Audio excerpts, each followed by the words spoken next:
একজন সাহিত্যিক। গতিকে আমি আল্লাহ বছর করি না, সময় শেষ। সর্বশেষ আমার কথা আপনারা চিনেন জানেনি, আমি সবাই অনুরোধ করি এবার বিজেপিকে পরাভূত করা নয়, আপনারা সবাই একতাবদ্ধ হইয়া একত্রিত হইয়া এবার সংশোধিত পান। এবার ঘরে ঘরে কি ট্রাক্টর নাঙ্গল শেষ, নাঙ্গলের কান্দার নয়, নাঙ্গল দেখলে ওখানে আলবানা ট্রাক্টর। গতিকে নাঙ্গল আমরা ক্যান্সেল করে আমরা সরাসরি এবার ট্রাক্টরের মধ্যে ভোট দিয়ে ইউজি ব্রহ্মের বিপুল ভোটে জয়যুক্ত করে আমরা সংশোধনে পাঠাই। এই আশা করে আপনাদের কাছে আমি আমার বক্তব্য শেষ করছি।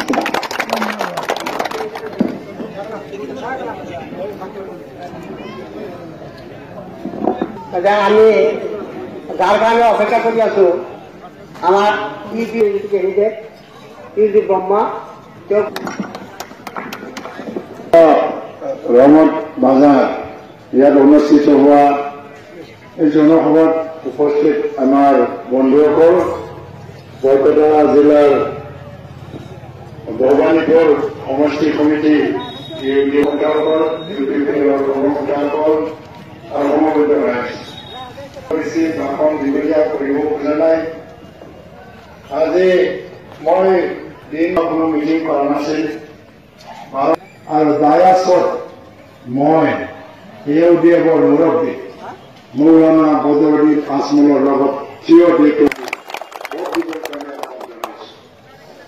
আৰু যিখিনি মানুহ সমবেত হৈছে চবে সংকল্পবদ্ধ পৰ্যায়ত আমাৰ প্ৰথম বক্তব্য বিজেপি বা বিজেপিয়ে যাক সমৰ্থন কৰিছে এই প্ৰাৰ্থীক পৰাজিত কৰিব লাগে। আৰু এই শিৰাখৰণীয়াই এআইইউডিএফৰ ভোট ধন সব লৈ জয়ী হৈ যোৱাৰ পিছত 5 বছৰত এআইইউডিএফৰ মুৰব্বীক এবাৰো মাত মাতা নাই। সেইকাৰণে শিৰাখৰণীয়াক বিদায় দিয়া যাওক। সেইকাৰণে মই ভাল এটা শুভ দিন বুলি ভাবি লৈছো। চিপিএমৰ এজন আৰু বাকী 3জন আছে যাৰ নাম গন্ধ নাই, এইবোৰক আমি হিচাপ নলওঁ। চিপিএম ইয়াত নিলে কিন্তু এই 1-1.5 লাখ ভোট নৱশৰণীয়াৰ মনৰ পৰাই ওলাই যাব, মোৰ পৰা নহয়।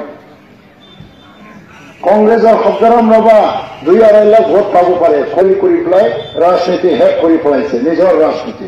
ইয়াৰ কংগ্ৰেছৰ দল নাই, দলৰ স্থিতিয়ে নাই, কৰ্মী নাই, সমিতি নাই, কেনেকে জিকিব? 2-2.5 লাখ ভোট পাব পাৰে, এই 2-2.5 নোৱাৰে, জিকিবই নোৱাৰে কোনো অংশ।